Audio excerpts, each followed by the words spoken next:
Bonjour, bienvenue dans la saison 2 de Comme d'Archi, le podcast qui vous ouvre les portes du monde fascinant de l'architecture, dans une approche non manichéenne et pour ne pas opposer passé et futur, dans une réflexion transversale permettant de vivre au présent dans un cadre de vie plus heureux car mieux identifié. Carpe diem. Je suis Anne-Charlotte, chroniqueuse du podcast, accompagnée de l'ingénierie son pour vous offrir le meilleur. Merci et heureuse de votre fidélité. Maintenant, place au talent. Bienvenue dans Comme d'Archi.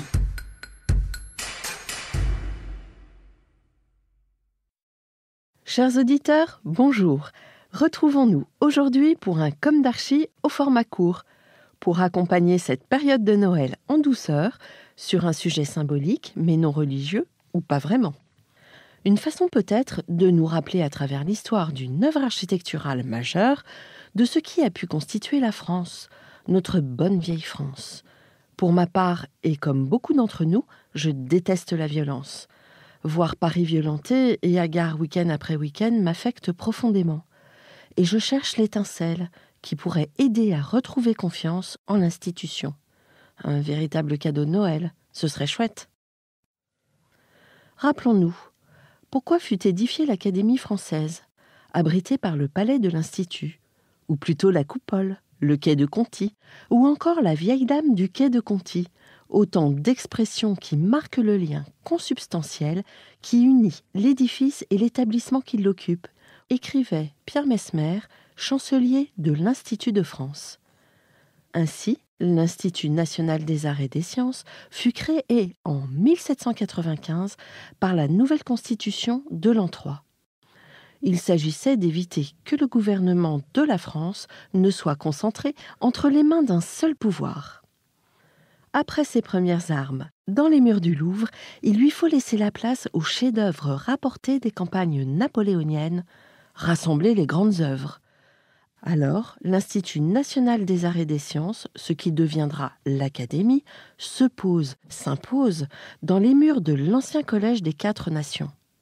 Ce collège est lui-même édifié un siècle et demi plus tôt par Mazarin pour unir la France, rassembler les 4 ultimes territoires de cette France à la physionomie quasi identique aujourd'hui. Les 4 nations de France, d'Angleterre, de Normandie et de Picardie, et la boucle est bouclée. Le programme du collège était de pouvoir enseigner aux jeunes étudiants français et assimilés les arts et les sciences, d'y rassembler la collection d'ouvrages de Mazarin et d'édifier une chapelle pour y abriter son tombeau. L'édifice allait s'ériger tel un signal, affirmant l'unité de l'Église et de l'État au sortir de la Fronde, traçant une voie glorieuse au jeune règne de Louis XIV. Colbert, intendant du cardinal Mazarin, a carte blanche pour le choix de l'architecte. Il désigne Levaux, jeune architecte récemment nommé architecte du roi à la mort de Lemercier. Et ce, en dépit de l'émulation des architectes et artistes italiens. Les dés du projet étaient jetés à la mort de Mazarin le 9 mars 1661. Colbert continuera l'œuvre, dont le choix du site aurait été entériné après la mort du commanditaire. Une première proposition architecturale remonte à 1657 et aboutit finalement au projet définitif baroque. Une implantation en théâtre fermé sur ses côtés, inspirée des cours de châteaux contemporains creusés en hémicycle, tel François Mansart à Berny et à Blois, le château de Vaux que le Vaux vient d'édifier lui-même, ou encore les effets de la Piazza Navona de Rome. En 1662, le projet est quasi définitif. Hormis la chapelle, il change peu lors de son édification. Du côté du quai, la composition est encadrée par 2 pavillons, coiffés de hauts combles, spécialité de l'architecture française en héritage des tours médiévales, souligne Jean-Pierre Bablon. D'ailleurs, on retrouve ces tours rive droite au Louvre. Bablon ajoute à sa description: au centre du dispositif se dresse l'église du collège. 2 plans centrales, coiffés d'un dôme, thème récurrent de l'architecture religieuse, Elle procure le motif axial nécessaire et fait écho au pavillon à dôme que Levau construit lui-même en face au Louvre.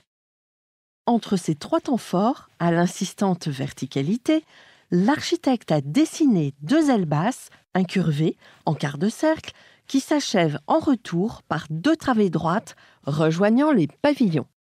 En profondeur sont disposées 3 cours successives. On reste confondu par la virtuosité qu'il fallut déployer pour ordonner et harmoniser les constructions sur un parcellaire aussi incommode. Seul un talent d'illusionniste permettait de faire oublier la ligne oblique de l'ancien rempart en donnant à l'ensemble l'apparence d'une disposition axiale bordée de bâtiments symétriques. Conclut Bablon sur l'implantation. Ce véritable projet urbain, œuvre menée par le promoteur-constructeur comptant parmi les plus actifs de l'île Saint-Louis, Levau, fut complété par Napoléon avec le pont des Arts, en fer, annonçant lui-même élégamment l'ère industrielle. Tout un cheminement, donc, dédié à la connaissance pour offrir un toit au Parlement des savants. Car, outre les prix et fondations, l'Institut contribue aux travaux des savants grâce à sa bibliothèque dont les collections ont été enrichies au fil des ans par des donateurs exceptionnels. Le savoir, c'est ce qui donne la liberté. Non d'aller gueuler en horde hagarde sur les barricades. Le savoir, aujourd'hui, est concentré dans des serveurs au pouvoir de recherche décuplé, tellement plus accessible. Quelle chance avons-nous ? Plutôt que de céder à la violence et à la flemme, qui semble avoir pour dessein aujourd'hui de se déverser dans un océan de cyberinsultes, à l'image du plastique dans les océans. Servons-nous plutôt de cette force numérique et de nos symboles pour avancer durablement. Ayons des projets. Chers auditeurs, ce même numéro sera diffusé en anglais mercredi. Ne soyez pas étonnés, je prends quelques jours de vacances méritées. Retrouvons-nous très bientôt et quoi qu'il arrive à la rentrée 2021, le 4 janvier plus exactement, avec de nouvelles interviews et sujets. Gardons nos cœurs au chaud et même si nous sommes 6 à table, joyeux Noël, prenez soin de vous. Au revoir.